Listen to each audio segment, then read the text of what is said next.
কি গো গোপাল, তুমি এত রাতে ফিরে এলে? একটা কথা বলবার জন্য ফিরে এলাম মহারাজ। কথাটা ওই মন্ত্রী মশাইয়ের সম্পর্কে। গোপাল, আমি দেখছি তুমি আমার মন্ত্রীকে একেবারেই সহ্য করতে পারো না। আর আমি কারো পেছনে কথা শুনে বিচার করি না। যা বলবে প্রমাণ দিয়ে বলবে। এখন তুমি যাও, যাও তো। ঠিক আছে মহারাজ, প্রমাণ সহ আপনার কাছে আসবো।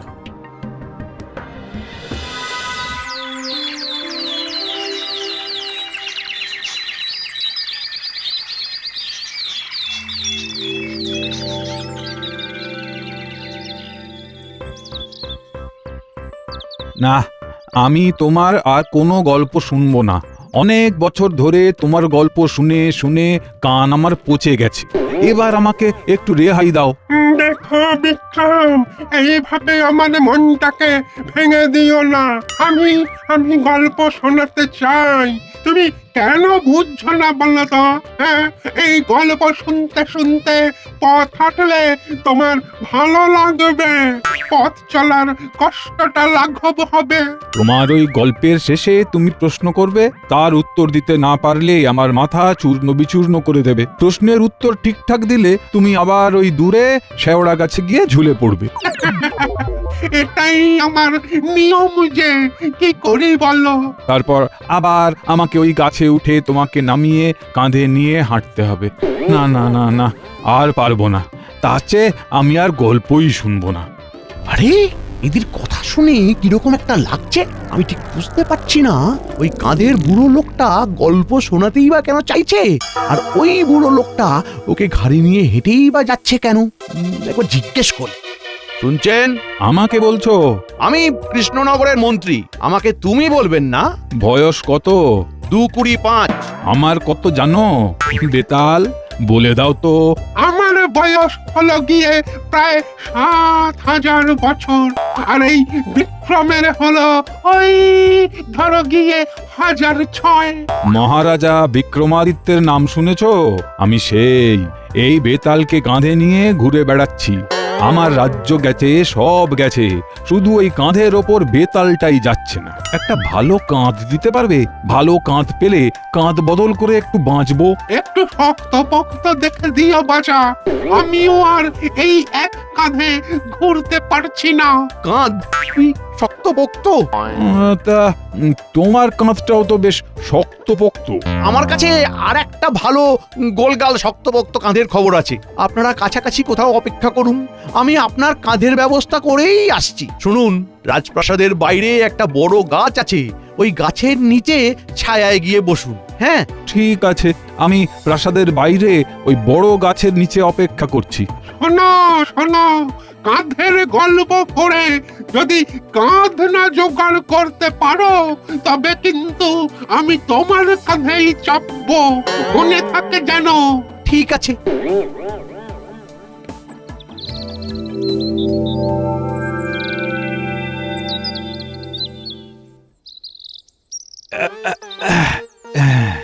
এই গাছটার নিচে বসি। এখানে বোকার মতো বসে না থেকে একটা শিক্ষামূলক গল্প বলি, শোনো। ঘাট হয়েছে, ক্ষমা দাও। আমি তোমার আর কোনো গল্প শুনবো না। বরং এই ছায়ায় বসি, ঠান্ডা ঠান্ডা হাওয়া বইছে, বেশ মনোরম পরিবেশ।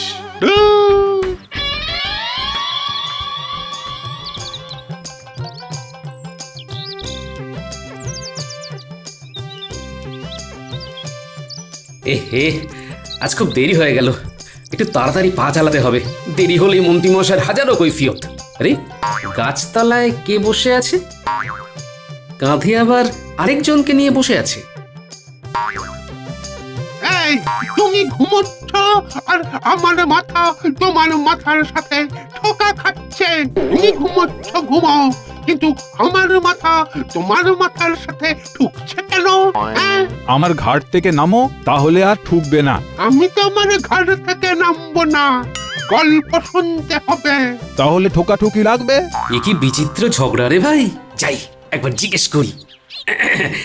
আচ্ছা, আপনারা কে? এখানে এইরকম ভাবে আপনারা বসে আছেন কেন? আমার নাম বিক্রম, আমি একটা দেশের রাজা ছিলাম। ছিলাম মানে এখন নেই? না না, সেসব গেছি। এখন আমি এই বেতালকে কাঁধে নিয়ে শুধু ঘুরে চলেছি। তোমাদের মন্ত্রীর সাথে দেখা হলো, সেই বলল এখানে বসতে। মন্ত্রী মশাই আপনাদের এখানে বসতে বলে গেছেন? আমাকে ওই ঝোলার জন্য একটা শক্তপোক্ত কাঁধ দেবে বলে গেছে।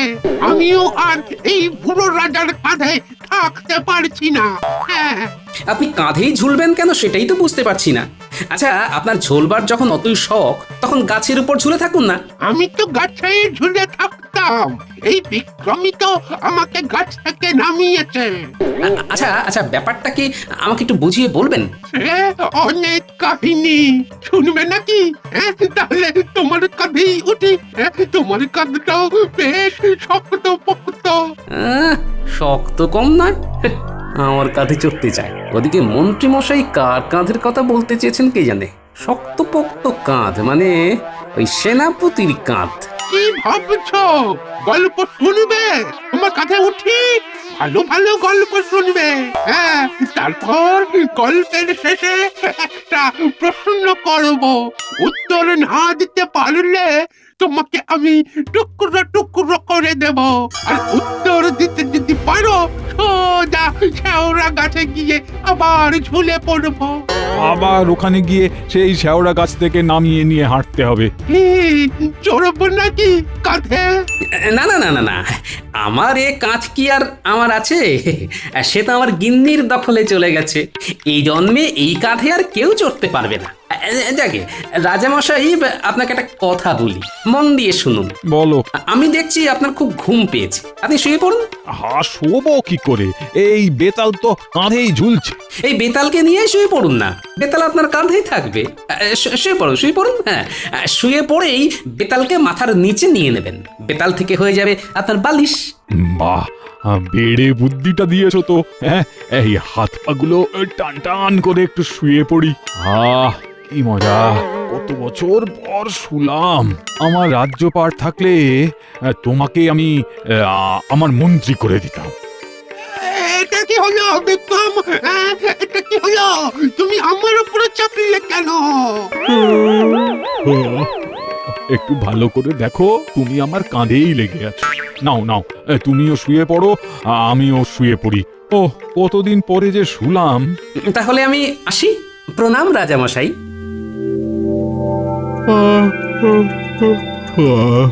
কত বছর যে ঘুমোই না। ওরে ঘুম, একটু আয় আমার চোখের উপর। চোখের মধ্যে ঢেকে দে অন্ধকারের কাপড়। ওরে ঘুম, আয় আমার চোখের উপর। চোখের মধ্যে ঢেকে দে অন্ধকারের কাপড়। ওরে ঘুম, আয় আমার চোখের উপর। চোখের মধ্যে ঢেকে দে অন্ধকারের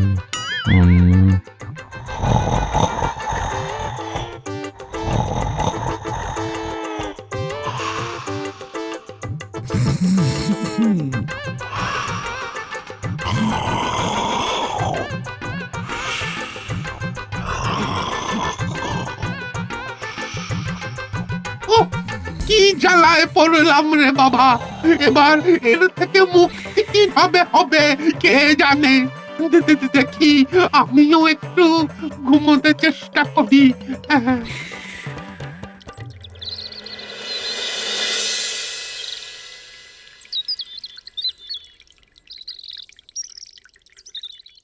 দেখেছেন মহারাজ, গোপালের কাণ্ডটা দেখেছেন?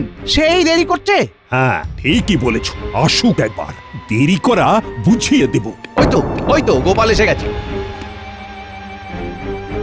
নিন মহারাজ, জিজ্ঞেস করুন এত দেরি হওয়ার কারণ কি? ব্যাপার কি গোপাল? এই সপ্তাহে তো প্রায় দিনই তোমার রাজসভায় আসতে দেরি হলো। তোমার কি কাজে কর্মে মন নেই গোপাল? কাজে কর্মে মন না থাকলে খাবো কি মন্ত্রী মশাই? আপনার মতো আমার তো আর তালুক নেই। আমাকে কাজ করেই খেতে হবে। গোপাল, যত বড় মুখ নয় তত বড় কথা। মন্ত্রী, বিবাদ থামাও, আমাকে প্রশ্ন করতে দাও। যথাজ্ঞা মহারাজ, কিন্তু গোপালকে প্রমাণ দিতে হবে। হ্যাঁ গোপাল, মন্ত্রী সম্বন্ধে যা বলছো তার প্রমাণ কিন্তু তোমাকে দিতে হবে। প্রমাণ পেলেই প্রমাণ দেব। আমারও চর ঘুরছে। বটা ঘটাকে এবার একটু থামতে বলবো। তা তোমার আজকে দেরি হবার কারণ? মন্ত্রী মশাই, আমার আজকের দেরি হওয়ার কারণ একমাত্র মন্ত্রী মশাই। কিরকম কিরকম হ্যাঁ, আমি তোমার দেরি হওয়ার কারণ আর কতভাবে আমাকে ছোট করবে গোপাল? খুলে বল। মহারাজ, ওই রাজপ্রাসাদ থেকে বেরিয়েই সামনের মোড়ে যে বড় গাছটা আছে তার নিচে একজন বসেছিলেন, একজনকে কাঁধে নিয়ে। এই রে, গোপাল দেখে ফেলেছে। ইস, হ্যাঁ, কাঁধে নিয়ে বসে থাকার আবার কারণ কি? সে অনেক কারণ মহারাজ। কাঁধে নিয়ে যিনি আছেন তার নাম বিক্রম, তিনি এককালে রাজা ছিলেন। আর তার কাঁধে যে ঝুলে আছে তার নাম বেতাল। যিনি একবার বেতালকে কাঁধে নেবেন, বেতাল তার কাঁধ থেকে নামবে না। ওরে বাবা, তাই নাকি? তবে আর বলছি কি, এখন রাজা বিক্রমের বয়স হয়েছে, তাই বেতালের একটা কাঁধ দরকার। তা নয় ঝুলে রয়েছে, ভালো করেছে। তা এর সাথে তোমার দেরি হওয়া আর মন্ত্রীর জড়িয়ে পড়াটা কিরকম করে হলো সেটা বুঝিয়ে দাও। মহারাজ, কি বলবো, মন্ত্রী মশাই ওই বেতালকে বলে এসেছেন যে উনি নাকি বেতালকে একটা শক্তপোক্ত কাঁধ দেবেন ঝুলে থাকার জন্য। শক্তপোক্ত কাঁধ? কার কাঁধ? শক্তপোক্ত কাঁধ তো মহারাজ এই রাজ্যে দুজনেরই আছে, এক মহারাজ আপনার আর সেনাপতির। মন্ত্রীমশাই, আপনার এত বড় সাহস! হ্যাঁ, আপনি আমার কাঁধ বেতালকে দেবেন বলে প্রতিশ্রুতি দিয়ে দিয়েছেন। হ্যাঁ, আমার কাঁধের মালিক কি আপনি? এই রে, গোপাল বিষয়টাকে অন্যদিকে নিয়ে যাচ্ছে। থামাতে হবে, থামাতে হবে। না না না না সেনাপতি, এই শক্তপোক্ত কাঁধ তোমার না। তবে কি আমার? তুমি আমার কাঁধ ওই বেতাল না তালের কাছে বন্ধক দিয়েছো? তোমার তোমার এত বড় সাহস! মহারাজ আমাদের নয়নের মণি, মহারাজ বিনা আমরা মণিহারা ফণি। ছি ছি ছি ছি ছি, এ আমি ভাবতে পারছি না। মন্ত্রী মশাই, এ আপনি কি করলেন?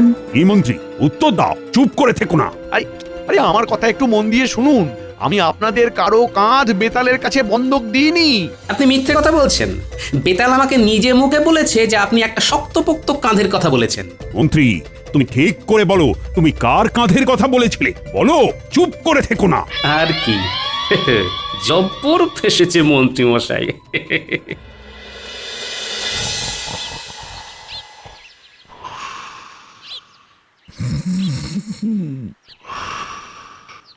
বাবা রে বাবা রে বাবা, কান একদম ঝালাপালা করে দিচ্ছে।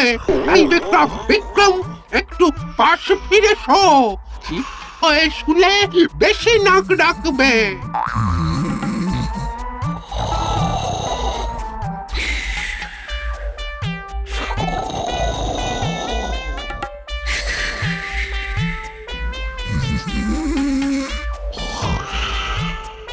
দূর বাবা, কিছুতেই কথা কানে যাচ্ছে না দেখছি। দাঁড়া দাঁড়া, এবার তোর নাকটা টিপে ধরি, দাঁড়া।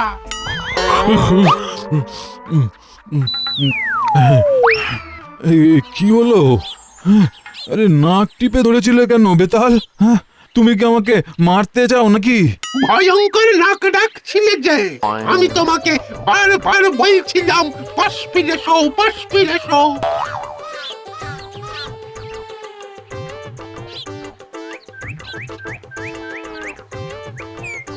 আরে তা বলে একেবারে সোজাসুজি নাক টিপে দেবে? অদ্ভুত ব্যাপার।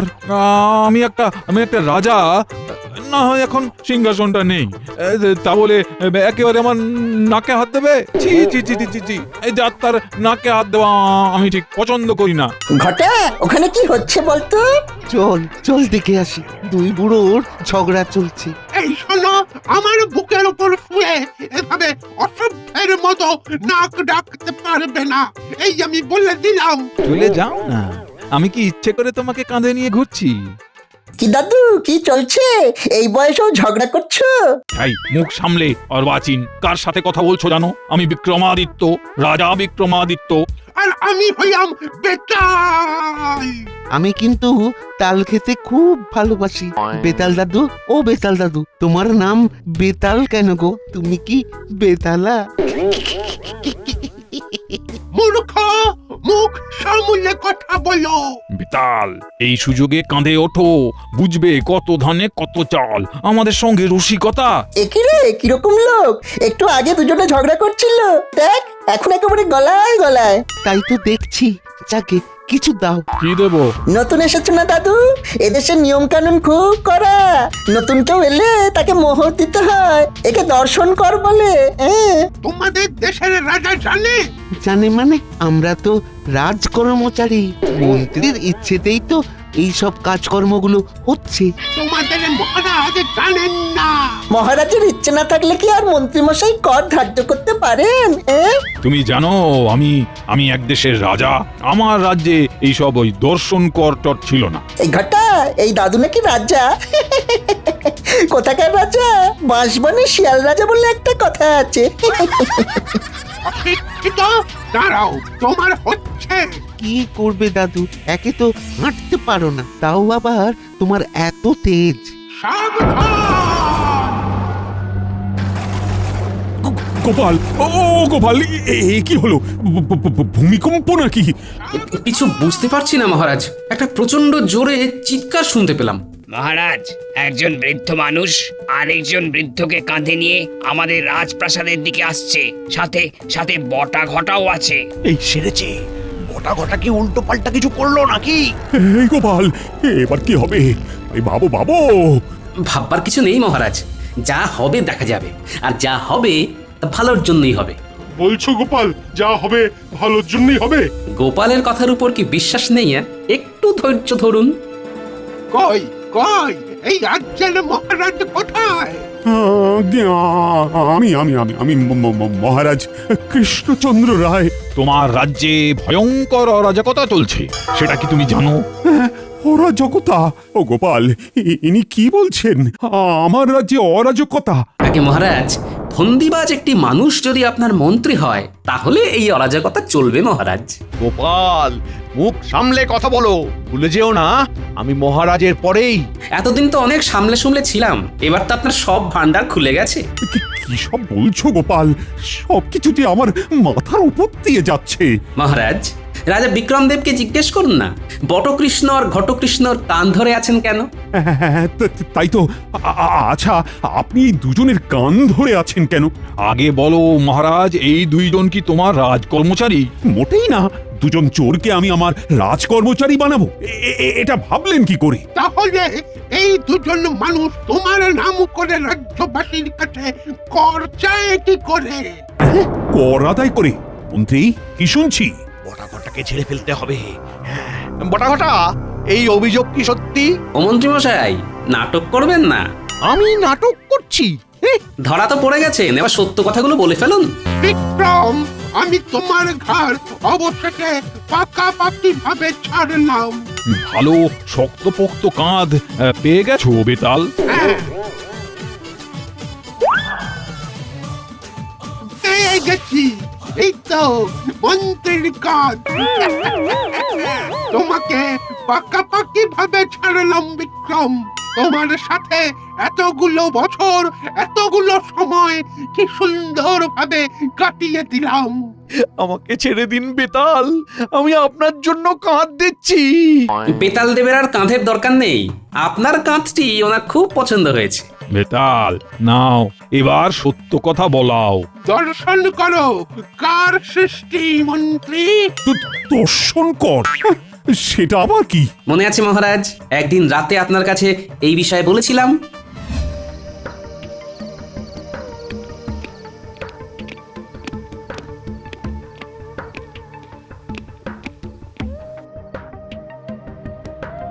কি গো গোপাল, তুমি এত রাতে ফিরে এলে?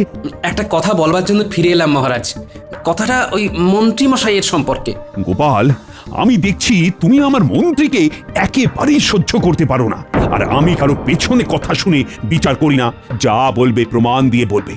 এখন তুমি যাও, যাও তো। ঠিক আছে মহারাজ, প্রমাণ সহ আপনার কাছে আসব। আমার কাছে খবর ছিল মহারাজ, আমি সেই কথাগুলোই বলতে গিয়েছিলাম সেই রাতে। এই মন্ত্রী, সব সত্যি কথা বলো, নইলে তোমাকে গাঁটটা মারবো। বলো বলো। হ্যাঁ মহারাজ, আমি বটা ঘটাকে দিয়ে দর্শন কর বসিয়েছিলাম আপনার নামে। আরে, দর্শন কর জিনিসটা কি? আমি বলছি মহারাজ, যারা ভিন দেশ থেকে আমাদের এই রাজ্যে আসে তারা সীমানা পেরোলেই তাদের এই কর দিতে হয়। এটা এই বটা ঘটা আর মন্ত্রীমশাই অলিখিত নিয়ম করে নিয়েছে। কি সত্যি তো? স্বীকার করো। হ্যাঁ হ্যাঁ, সত্যি সত্যি সত্যি। ও ওরে, তিন সত্যি, তিন সত্যি। ও ও এবার আরেকটা সত্যি বলো, কার কাঁধ তুমি আমাকে দেবে বলেছিলে? হ্যাঁ, কার কাঁধ? কার কাঁধ? বলো বলো, দেখো চুপ থাকলে এই গাঁটটা খাবে।